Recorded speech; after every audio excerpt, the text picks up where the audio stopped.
प्यारे देशवासियों, नमस्कार। आज से 5 साल पहले आप सबने मुझ पर अपार भरोसा जताया था और अपने निर्वाचित जनप्रतिनिधियों के माध्यम से मुझे भारत के राष्ट्रपति के रूप में चुना था। आज मेरा कार्यकाल पूरा हो रहा है। इस अवसर पर मैं आप सभी के साथ कुछ बातें साझा करना चाहता हूँ। सबसे पहले मैं आप सभी देशवासियों के प्रति तथा आपके जनप्रतिनिधियों के प्रति हार्दिक कृतज्ञता व्यक्त करता हूँ। पूरे देश में अपनी यात्राओं के दौरान नागरिकों के साथ हुए संवाद और संपर्क से मुझे निरंतर प्रेरणा मिलती रही।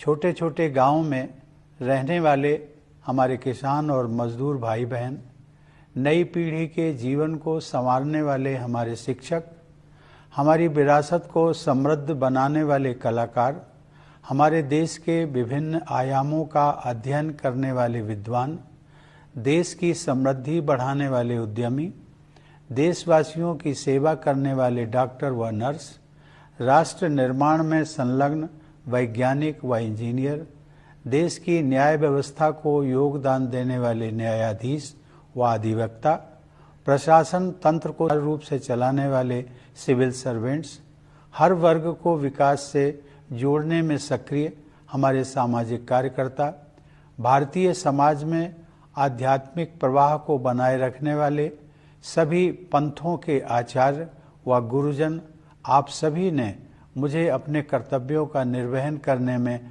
भरपूर सहयोग दिया है। संक्षेप में कहूँ तो समाज के सभी वर्गों का मुझे पूरा सहयोग, समर्थन व आशीर्वाद मिला है। मेरे मनोमस्तिष्क में वे सभी क्षण विशेष रूप से अंकित रहेंगे जब मेरी मुलाकात अपनी सेनाओं, अर्धसैनिक बलों तथा पुलिस के बहादुर जवानों से होती थी। उन सभी में देश प्रेम की अद्भुत भावना देखने को मिलती है। अपनी विदेश यात्राओं के दौरान जब भी प्रवासी भारतीयों के साथ मेरा मिलना हुआ, हर बार मुझे मातृभूमि के प्रति उनके गहरे प्यार और अपनेपन का एहसास हुआ। देश के सर्वोच्च नागरिक पुरस्कार समारोहों के दौरान मुझे अनेक असाधारण प्रतिभाओं से मिलने का अवसर मिला। वे सभी पूरी लगन, अटूट समर्पण और दृढ़ निष्ठा के साथ एक बेहतर भारत के निर्माण में सक्रिय हैं। इस प्रकार अनेक देशवासियों से मिलने के बाद मेरा यह विश्वास और भी दृढ़ हुआ कि हमारे निष्ठावान नागरिक ही वास्तविक राष्ट्र निर्माता हैं और वे सभी भारत को बेहतर बनाने के लिए प्रयासरत हैं।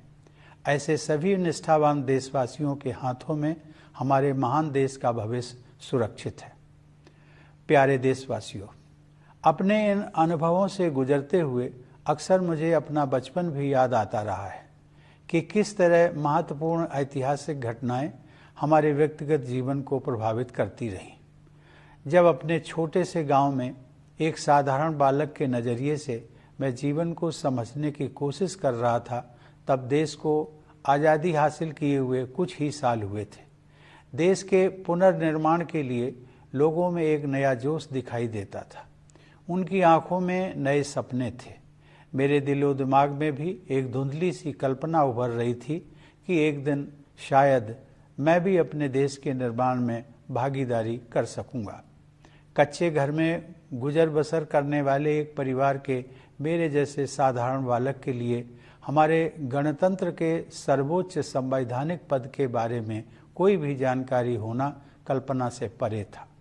लेकिन यह भारत के लोकतंत्र की ताकत है कि इसमें हर नागरिक के लिए ऐसे रास्ते खुले हैं जिन पर चलकर वह देश की नियति को संवारने में अपनी महत्वपूर्ण भूमिका निभा सकता है। कानपुर देहात जिले के परौख गांव के अति साधारण परिवार में पला बढ़ा वह रामनाथ कोविंद आज आप सभी देशवासियों को संबोधित कर रहा है। इसके लिए मैं अपने देश की जीवंत लोकतांत्रिक व्यवस्था की शक्ति को सत सत नमन करता हूँ। चूँकि मैंने अपने गांव का उल्लेख किया है, तो मैं इस बात का भी उल्लेख करना चाहूँगा कि राष्ट्रपति के कार्यकाल के दौरान अपने पैतृक गांव का दौरा करना और अपने कानपुर के विद्यालय में वयोवृद्ध शिक्षकों के पैर छूकर उनका आशीर्वाद लेना मेरे जीवन के सबसे यादगार पलों में हमेशा शामिल रहेंगे। इसी साल प्रधानमंत्री जी भी मेरे गांव परौंख आए और उन्होंने मेरे गांव की धरती का मान बढ़ाया। अपनी जड़ों से जुड़े रहना भारतीय संस्कृति की विशेषता है। मैं युवा पीढ़ी से यह अनुरोध करूंगा कि अपने गांव या नगर और अपने विद्यालयों तथा शिक्षकों से जुड़े रहने की इस परंपरा को आगे बढ़ाते रहें। प्यारे देशवासियों, आजकल सभी देशवासी आज़ादी का अमृत महोत्सव मना रहे हैं। अगले महीने हम सब भारत की आज़ादी की 75वीं वर्षगांठ मनाएंगे। हम 25 वर्ष की अवधि के उस अमृत काल में प्रवेश करेंगे जो स्वतंत्रता के शताब्दी वर्ष अर्थात 2047 में पूरा होगा। ये विशेष ऐतिहासिक वर्ष हमारे गणतंत्र के प्रगति पथ पर मील के पत्थर की तरह है। हमारे लोकतंत्र की ये विकास यात्रा देश की स्वर्णिम संभावनाओं को कार्य रूप देकर विश्व समुदाय के समक्ष एक श्रेष्ठ भारत को प्रस्तुत करने की यात्रा है। आधुनिक काल में हमारे देश की इस गौरव यात्रा का आरंभ ब्रिटिश हुकूमत के दौरान राष्ट्रवादी भावनाओं के जागरण और स्वाधीनता संग्राम के साथ हुआ। 19वीं शताब्दी के दौरान पूरे देश में पराधीनता के विरुद्ध अनेक विद्रोह हुए। देशवासियों में नई आशा का संचार करने वाले ऐसे विद्रोहों के अधिकांश नायकों के नाम भुला दिए गए थे। अब उनकी वीर गाथाओं को आदर सहित याद किया जा रहा है। 19वीं सदी के अंतिम तथा 20वीं सदी के आरंभिक वर्षों में नवीन जन चेतनाओं का संचार हो रहा था और स्वाधीनता संग्राम की अनेक धाराएं प्रवाहित हो रही थी। वर्ष 1915 में जब गांधी जी स्वदेश लौटे, उस समय देश में राष्ट्रीयता की भावना और भी प्रबल हो रही थी। अनेक महान जन नायकों की उज्जवल आकाश गंगा का जैसा प्रकाश हमारे देश को 20वीं सदी के आरंभिक दशकों में प्राप्त हुआ, वह विश्व इतिहास में अतुलनीय है। जहां एक और आधुनिक युग के एक ऋषि की तरह गुरुदेव रविंद्रनाथ टैगोर हमारी सांस्कृतिक विरासत से देशवासियों को फिर से जोड़ रहे थे, वहीं दूसरी ओर बाबा साहब भीमराव आम्बेडकर समानता के आदर्श की ऐसी पुरजोर वकालत कर रहे थे जैसा अधिकांश विकसित देशों में भी दिखाई नहीं दे रहा था। तिलक और गोखले से लेकर भगत सिंह और नेताजी सुभाष चंद्र बोस तक, जवाहरलाल नेहरू, सरदार पटेल और श्यामा प्रसाद मुखर्जी से लेकर सरोजिनी नायडू और कमला देवी चट्टोपाध्याय तक, ऐसी अनेक विभूतियों का केवल एक ही लक्ष्य के लिए तत्पर होना मानवता के इतिहास में अन्यत्र नहीं देखा गया है। मेरे मस्तिष्क में और भी कई विभूतियों के नाम उभर रहे हैं, लेकिन मेरे कहने का तात्पर्य यह है कि स्वाधीन भारत की विभिन्न परिकल्पनाओं से संपन्न अनेक महान नेताओं ने भारत की स्वाधीनता के लिए त्याग और बलिदान के अद्भुत उदाहरण प्रस्तुत किए। इसमें कोई संदेह नहीं है कि स्वाधीनता संग्राम पर गांधी जी के परिवर्तनकारी विचारों का प्रभाव सबसे अधिक पड़ा और उस दौरान उन्होंने कोटि कोटि देशवासियों की जीवन धारा को नई दिशा दे दी। देवियों और सज्जनों, लोकतंत्र के जिस पथ पर हम आज आगे बढ़ रहे हैं, उसकी रूपरेखा हमारी संविधान सभा द्वारा तैयार की गई थी।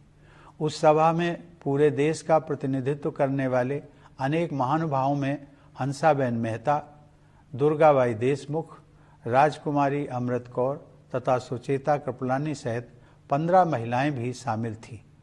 संविधान सभा के सदस्यों के अमूल्य योगदान से निर्मित भारत का संविधान हमारा प्रकाश स्तंभ रहा है और इसमें निहित आदर्श चिरकाल से संरक्षित भारतीय जीवन मूल्यों का हिस्सा रहे हैं।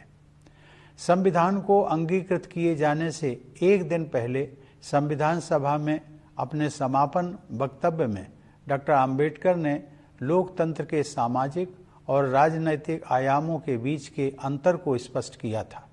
उन्होंने कहा था कि हमें केवल राजनीतिक लोकतंत्र से संतुष्ट नहीं होना चाहिए। मैं उनके शब्दों को आप सबके साथ साझा करता हूँ। उन्होंने कहा था, हमें अपने राजनीतिक लोकतंत्र को एक सामाजिक लोकतंत्र भी बनाना चाहिए। राजनीतिक लोकतंत्र टिक नहीं सकता यदि वह सामाजिक लोकतंत्र पर आधारित न हो। सामाजिक लोकतंत्र का क्या अर्थ है? इसका अर्थ है जीवन का वह तरीका जो स्वतंत्रता, समानता और बंधुता को जीवन के सिद्धांतों के रूप में मान्यता देता है। स्वतंत्रता, समानता और बंधुता के इन सिद्धांतों को एक त्रिमूर्ति के अलग अलग हिस्सों के रूप में नहीं देखना चाहिए। उनकी त्रिमूर्ति का वास्तविक अर्थ यह है कि उनमें से किसी भी हिस्से को एक दूसरे से अलग करने पर लोकतंत्र का वास्तविक उद्देश्य ही समाप्त हो जाता है। प्यारे देशवासियों, जीवन मूल्यों की यह त्रिमूर्ति आदर्शयुक्त, उदारतापूर्ण और प्रेरणादायक है। इस त्रिमूर्ति को अमूर्त अवधारणा मात्र समझना गलत होगा। केवल आधुनिक ही नहीं बल्कि हमारा प्राचीन इतिहास भी इस बात की गवाही देता है कि वे तीनों जीवन मूल्य हमारे जीवन की सच्चाई हैं। उन्हें हासिल किया जा सकता है और वस्तुतः उन्हें विभिन्न युगों में हासिल किया भी गया है। हमारे पूर्वजों और हमारे आधुनिक राष्ट्र निर्माताओं ने अपने कठिन परिश्रम और सेवा भावना के द्वारा न्याय, स्वतंत्रता, समता और बंधुता के आदर्शों को चरितार्थ किया था। हमें केवल उनके पद चिन्हों पर चलना है और आगे बढ़ते रहना है। सवाल उठता है कि आज के संदर्भ में एक सामान्य नागरिक के लिए ऐसे आदर्शों का क्या अर्थ है। मेरा मानना है कि उन आदर्शों का प्रमुख लक्ष्य सामान्य व्यक्ति के लिए सुखमय जीवन का मार्ग प्रशस्त करना है। इसके लिए सबसे पहले सामान्य लोगों की मूलभूत आवश्यकताएं पूरी की जानी चाहिए। अब संसाधनों की कमी नहीं है। हर परिवार के पास बेहतर आवास तथा पीने के पानी और बिजली की सुविधा उपलब्ध हो, इस दिशा में हम काम कर रहे हैं। यह बदलाव विकास की बढ़ती हुई गति तथा भेदभाव से पूर्णतः मुक्त सुशासन द्वारा ही संभव हो सका है।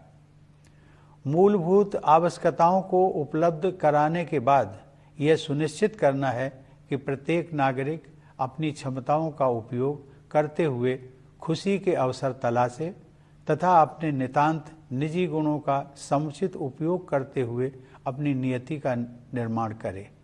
इस दिशा में आगे बढ़ने के लिए शिक्षा ही मुख्य साधन है। मेरा मानना है कि राष्ट्रीय शिक्षा नीति युवा भारतीयों के लिए अपनी विरासत से जुड़ने और 21वीं सदी में अपने पैर जमाने में बहुत सहायक सिद्ध होगी। उनके विकासमान भविष्य के लिए अच्छी स्वास्थ्य सेवाएं अनिवार्य हैं। कोविड की वैश्विक महामारी ने सार्वजनिक स्वास्थ्य सेवा के बुनियादी ढांचे में और भी अधिक सुधार की आवश्यकता को रेखांकित किया है। मुझे खुशी है कि सरकार ने इस कार्य को सर्वोच्च प्राथमिकता दी है। शिक्षा और स्वास्थ्य सेवाओं का लाभ उठाते हुए हमारे देशवासी सक्षम बन सकते हैं और आर्थिक सुधारों का लाभ लेकर अपने जीवन निर्माण के लिए सर्वोत्तम मार्ग अपना सकते हैं।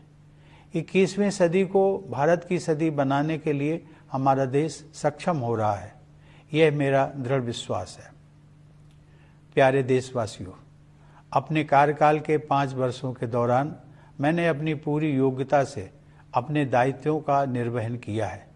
मैं doctor Rajendra Prasad, doctor S Radhakrishnan और डॉक्टर APJ अब्दुल कलाम जैसी महान विभूतियों का उत्तराधिकारी होने के नाते बहुत सचेत रहा हूँ।